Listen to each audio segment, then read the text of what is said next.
আর সূর্য অস্ত যাওয়ার প্রথমেই তান্ত্রিক নিজের পুজো শুরু করে দিল। উনি গ্রামের বটগাছের সামনে একটি তারা বানালো আর তার মাঝখানে আগুনের কুণ্ডলী স্থাপন করলো।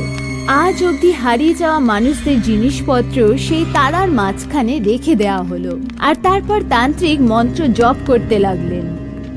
ওম হ্রিম ক্লিং ওয়া ভূতাভিরায়ং নমঃ। ওম রুদ্রায়ং ক্রান্তিয়ং কালভৈরবীয়ং কপাল ভৈরবীং মুনিং ক্রিং। ওম হিম ক্রিম ও কাল ভৈরবী। ওম রুদ্রায়িনী কাল ভৈরবী কপাল ভৈরবী। ওম হ্রিম ক্রিম। তান্ত্রিকের মন্ত্রের সাথে হাওয়াও যেন নিজের দিক বদলে ফেললো।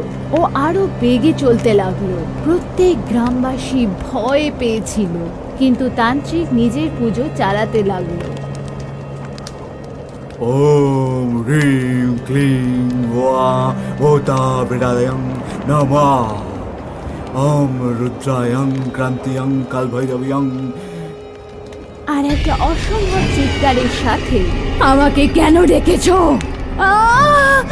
আমাকে কেন ডেকেছো? চলা তান্ত্রিক, মনে হয় তোর মৃত্যু কাছে চলে এসছে। আমায় কেন ডেকেছো?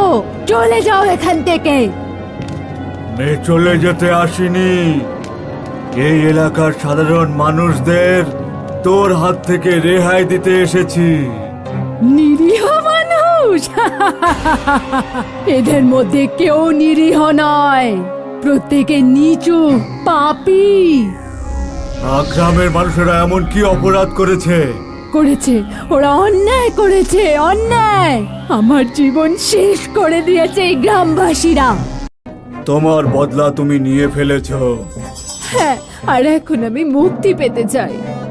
আমি তোমাকে মুক্তি দিতে সাহায্য করব। তান্ত্রিক কায়ার মুক্তির উপায়ের পুজো করলো, আর কায়া এই পৃথিবীকে ছেড়ে চিরদিনের মতো চলে গেল। আর কখনো এই ভূতনির ব্যাপারে দোল উৎসবে আলোচনা হলো না।